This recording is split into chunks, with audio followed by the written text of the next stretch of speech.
Hello everyone, welcome back to my channel. আজি আপোনালোকৰ মাজলৈ লৈ আহিছো এটা ঘৰতে বনাব পৰা একদম ইজি ফেস পেক।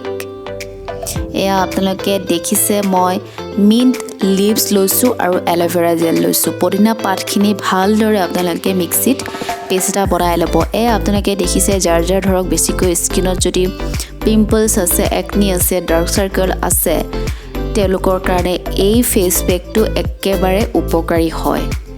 কাৰণ পদিনা পাতত ভিটামিন এ পোৱা যায়, antibacterial, anti inflammatory, anti allergic আৰু এন্টি অক্সিডেন্ট থাকে, যিয়ে নেকি আমাৰ একনি প্ৰোন স্কিনৰ কাৰণে, পিম্পলছৰ কাৰণে ডেড লেয়াৰবোৰ আঁতৰাই দিব, অপেন প'ৰ্ছবোৰ নাইকিয়া কৰি দিব, লগতে ফাইন লাইনছ ৰিংকলছবোৰ আঁতৰাই দিব।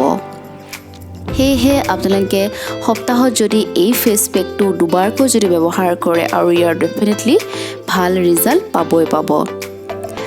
আৰু গৰম দিনৰ কাৰণে এই ফেস পেকটো অতিকৈ উপকাৰী হয়। কাৰণ পদিনা পাতটো আমিতো খাওঁৱেই নহয় জানো চাটনি কৰি, ঠিক সেইদৰে মুখৰ কাৰণে বহুতে উপকাৰী হয়। এই পদিনা পাতটো ঘঁহিলে আমাৰ স্কিনটো টাইট কৰি ৰাখিব, লগতে ব্ৰাইটনিং কৰিব, কোমল কৰিব।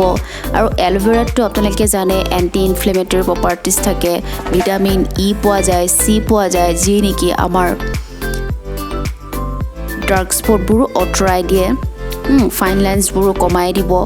তাৰপিছত চাওক, মই ফেচ পেকটো ঘঁহি উঠাৰ পাছত মই ফেচ ৱাছ নাই কৰা, ফেচ ৱাছ মই আগতে কৰি ল'লোঁ।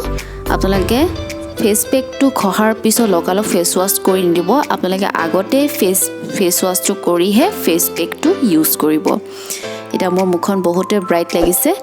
ঠিক আছে, আজিলৈ তেতিয়াহ'লে ইমানখিনি। ভিডিঅ'টো চাই যদি আপোনালোকৰ ভাল লাগিছে তেতিয়াহ'লে লাইক, কমেণ্ট আৰু ছাবস্ক্ৰাইব কৰি দিবলৈ নাপাহৰিব। ধন্যবাদ, থেংক ইউ ছ' মাছ।